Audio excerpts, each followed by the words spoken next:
We now have the privilege to hear from Adil Sulieman, the Senior Policy Officer for Telecom and ICT at the African Union Commission. Mr. Sulieman has more than 20 years of experience in various fields involving communications networks, asset management, resource evaluation, and policy preparation.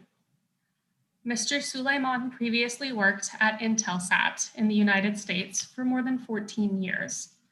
And since 2012, he has been supporting the Information Society Division within the Department of Infrastructure and Energy of the African Union Commission. Adil, thank you very much for being here with us today. I'm pleased to hand the microphone over to you. Program Director, Excellencies, distinguished participants, I wish to pass on the greetings of our Excellency, Dr. Amania Bouzid, Commissioner of Infrastructure and Energy, who could not be present here with us today due to some last-minute scheduling conflicts. Her Excellency has requested that I convey her sincere apologies and directed me to deliver the following remarks on her behalf. Without further ado, with your permission, I would like to proceed. First of all, thank you to USTDA for convening Access Africa workshop with the aim of connecting US private sector with the African decision maker towards advancing ICT sectors on the continent. The advent of COVID-19 has revealed more than ever the power of ICTs in providing people with required application and tools for business continuity. It is expected that the digital economy shall witness enhanced productivity from data-driven business models, greater control of value chains using platform-based business model, new opportunities in the sharing economy, and more tax revenues resulting from increased economic activities and formalization of enterprises.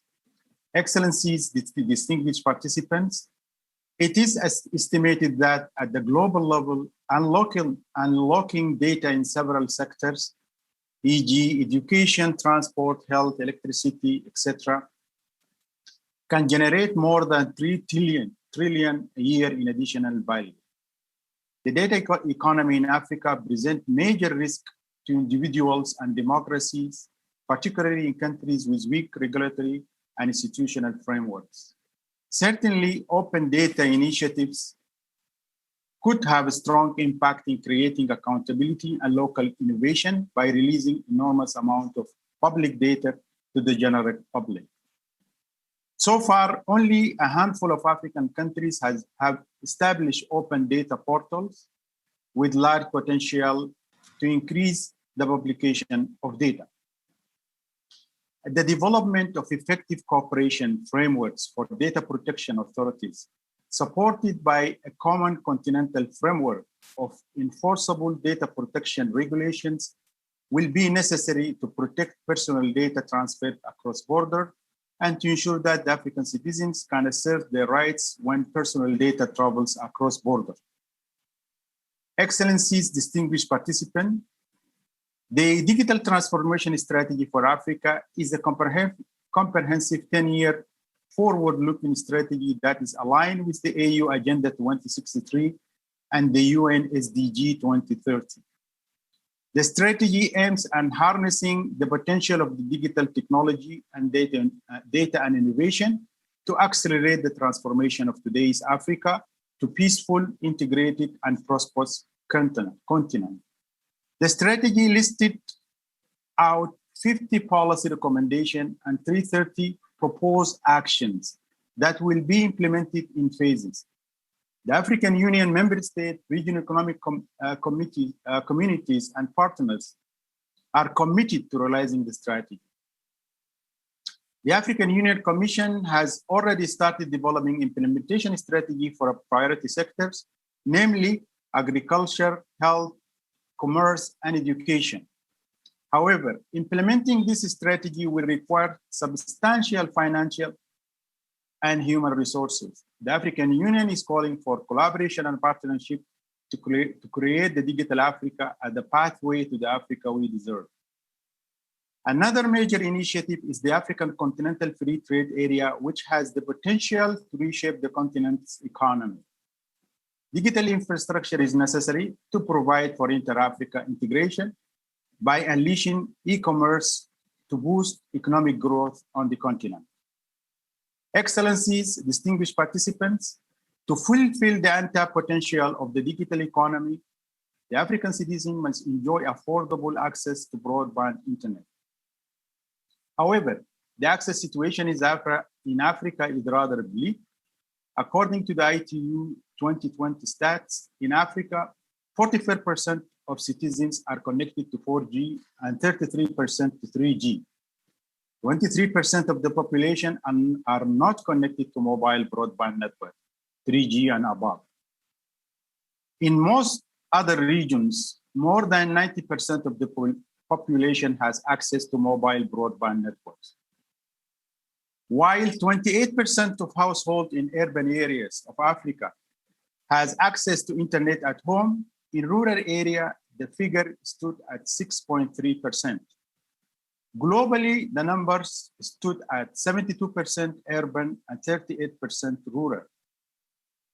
In addressing the digital infrastructure deficit, the African Union Commission coined in 2012 the Program for Infrastructure Development in Africa, PIDA, which so far saw an increase of 17 additional member states connected with regional fiber optic cables. The second phase of PIDA, starting in 2021, will be based on integrated corridor approach for infrastructure development to boost job creation while ensuring gender mainstreaming and environmental control. Example of PIDA Phase 2 ICT project include the development of regional IXPs, data centers, and connecting more countries with optical fiber links. Excellency, distinguished participants, the digital divide in Africa is a phenomenon linked not only to the topic of affordable access to the internet, but also to the one of usage and usage benefits.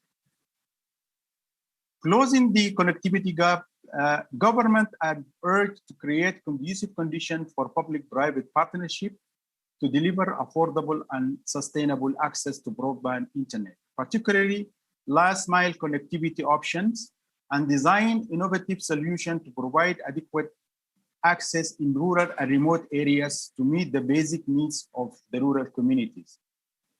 On the other hand, the ICT industry must work closely with governments to coordinate and prioritize intervention with the aim of avoiding duplication of efforts at the national, regional, or continental level. The development community can help policymakers make more informed decisions, including by building evidence on the costs and benefits of different regulatory responses and creating an intellectual framework around treatment and violation of personal data. Excellencies, distinguished participants, as the world experiences a rapidly changing global context and recognizes the crucial role of education and skills for the youth of tomorrow, Africa is well placed as a role model and center for positive change. By vigorously advancing women's equality, the African economy could add 10% to GDP, or $316 billion by 2025. Africa population as a whole is very young, with 60% of the entire continent aged below 25. African young people are therefore the most important source of human capital for the continent and embody its engine of growth. The rapid expansion of global internet access as a public good is a welcome development, but the provision of access by private actors inevitably raises questions for policymakers to consider, as does the gatekeeping power these companies have been entrusted with. While policymakers have so far done very little to approach and engage with tech companies to address these challenges. In summary, the following must be considered for sustainable internet access in Africa. Number one, diversified partnership with national, regional, public, and private actors with long-term investment in population by ensuring affordable, meaningful, and sustainable access that protects consumer in the digital age, de-risks market concentration, and promoting homegrown businesses. Second, development of regulatory and policy framework to govern provision of access, protect personal data, and compacting disinformation. Third, addressing local challenges through local content and language. Fourth, investing in capacity and skill development. Fifth, promoting innovation and entrepreneurship. Sixth and last, avoid one-size-fits-all approach, consideration of country specificity, sovereignty, cultural, and other country regional specific considerations. Finally, let me express my best wishes to all for a successful workshop, and thank you for your kind attention.